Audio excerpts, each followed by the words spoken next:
张成赶紧过来，拉住蓝若若的手，歉意地对战维说道：“战总，对不起，若若喝醉了，我现在就送她回家。”说着，他拉着蓝若若要走，嘴里还要哄着她：“若若，我们回家，你喝醉了。”蓝若若又一次挣开他的手，再次挤到了战维面前，笑着：“帅哥，来，让姐姐好好疼爱你。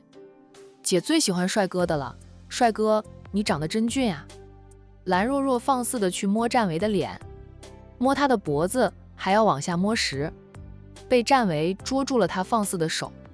他看着他笑嘻嘻的他，对张成说道：“怎么让他喝那么多的酒？他喝醉了，竟然是这样子。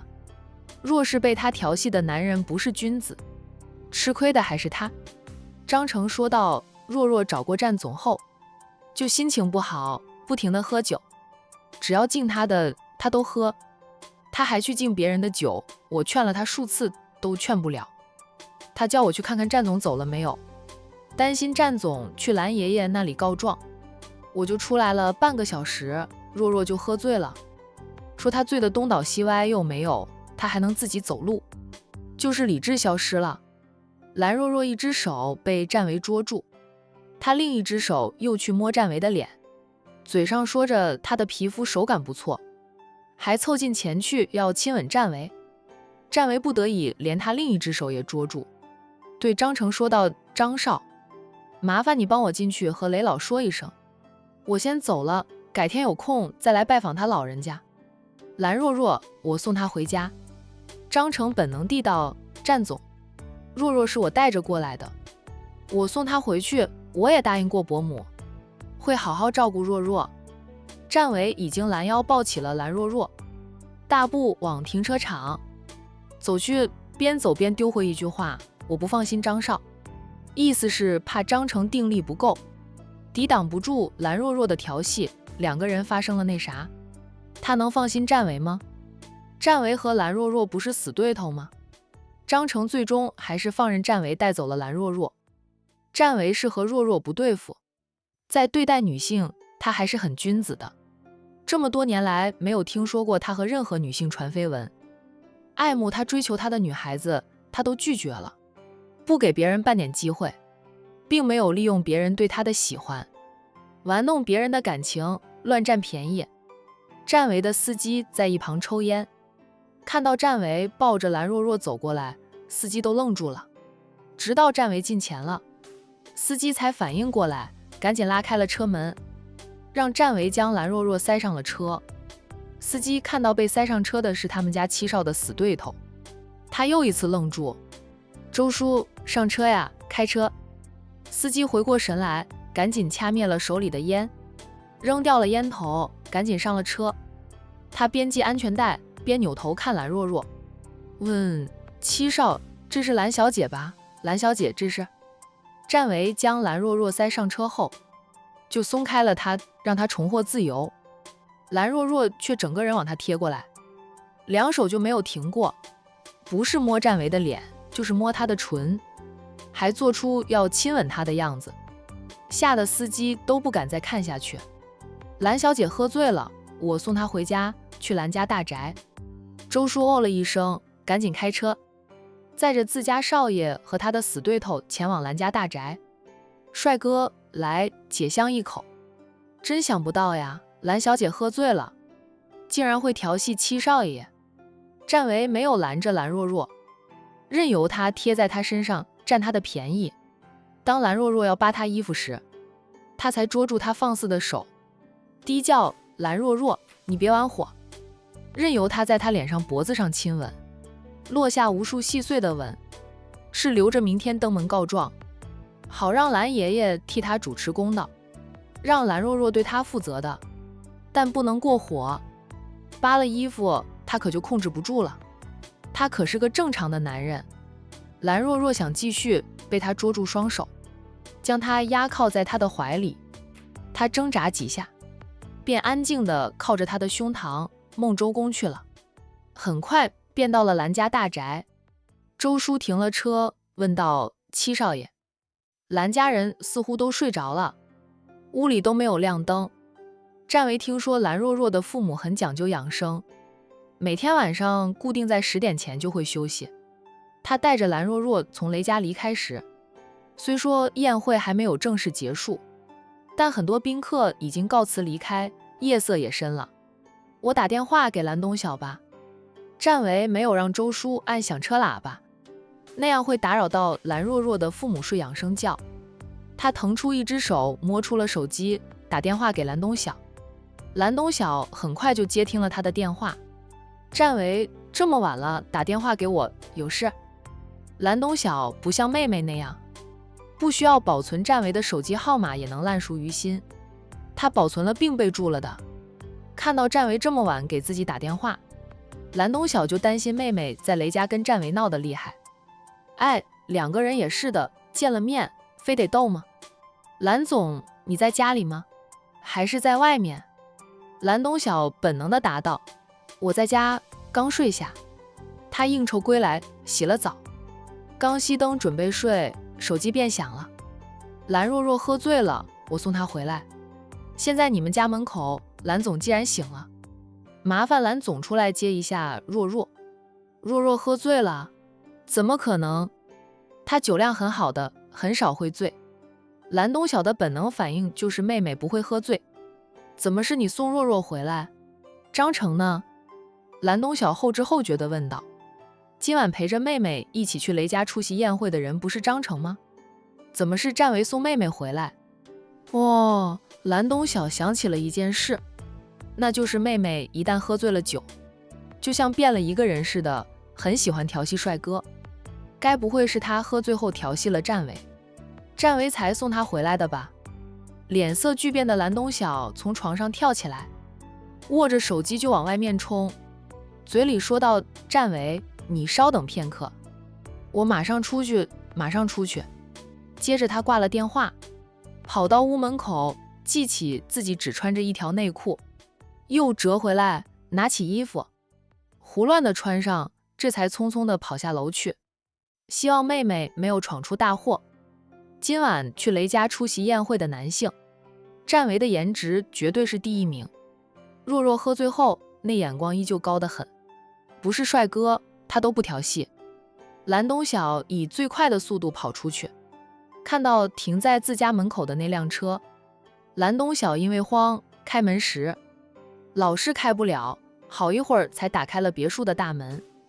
战维在他打开了别墅大门后，按下了车窗，对跑过来的蓝东晓说道：若若睡着了，这么远的路，蓝总要背她进去都费劲，我让司机开车进去吧。哦，好，若若睡着了呀。若若看到战维脸上、脖子上都是口红，蓝东晓没说完的话说不下去了。完了，妹妹真闯祸了，亲的战维的脸像只花猫了。战维让司机开车进去，在主屋门口停车，他下车再抱着蓝若若下车，径直就进屋，并没有等蓝东晓过来。他不知道蓝若若的闺房是哪一间，便没有上楼，只抱着蓝若若进了屋，将她放躺在沙发上。蓝若若此刻睡得像猪一样沉。战维不急着离开，他等蓝东晓进来了，对蓝东晓说道：蓝总，你看令妹对我做了什么？我不过是想和雷老说声再见，被他拦住，又搂又抱，又摸又亲的，说什么帅哥，姐爱死你了，来，让姐香一个。战维指指自己的脸，蓝总，你看我脸上的口红，令妹香的可不止一个呢。蓝东晓长这么大，从来没有像此刻那样尴尬的。战维，这若若那早喝醉了，她喝醉了，是有喜欢帅哥的癖好，她是无意识的、无心的，我替她向你道歉，真的对不起哈。战维看两眼熟睡的蓝若若，说道：一人做事一人当，是蓝若若占了我的便宜，应该是蓝若若向我道歉，承担责任。现在她睡着了，扯也扯不清，我就先不追究，明天等她清醒了，我再过来为自己讨个公道。蓝总，打扰了，我先走。战维说完，还掏出手机，打开了相机功能，对着自己拍了一小段视频。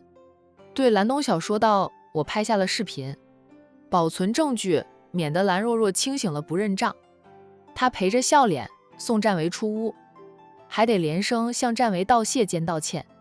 送走战维后，蓝东晓回到屋里，看着睡得像猪一样沉的妹妹，苦笑的道：“若若，你一向酒量极佳，怎么今晚就喝醉了呢？你喝醉就喝醉，要调戏帅哥，陪着你的张成不够帅吗？你不对张成下手，却拦住战维，对战维下手，你这是……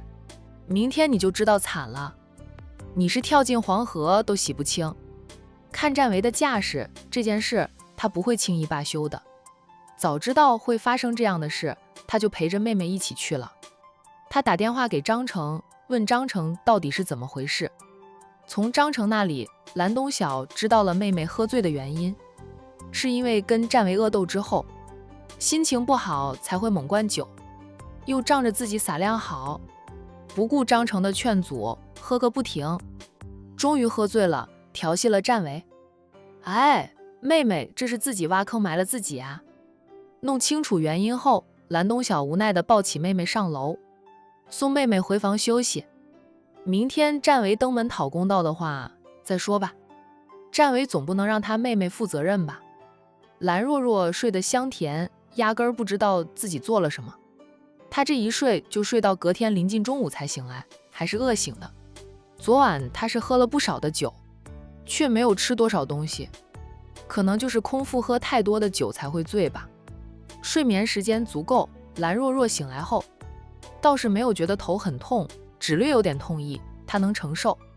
看到自己还穿着昨晚的晚礼服，蓝若若再饿也要先进浴室洗了热水澡，换过了衣服才慢悠悠地下楼去。还在楼梯上，她就看到父母兄长还有爷爷都坐在沙发上，他们一个个都不说话，大厅显得很安静。他们为什么不说话？蓝若若很快就发现了不对劲。战维在他家里，除了战维之外还有童姐，然后大厅里放着很多贴着大红喜字的礼品。谁送来的那么多礼品，还贴着大红的喜字？他家里要办喜事吗？他哪个兄弟姐妹要订婚了？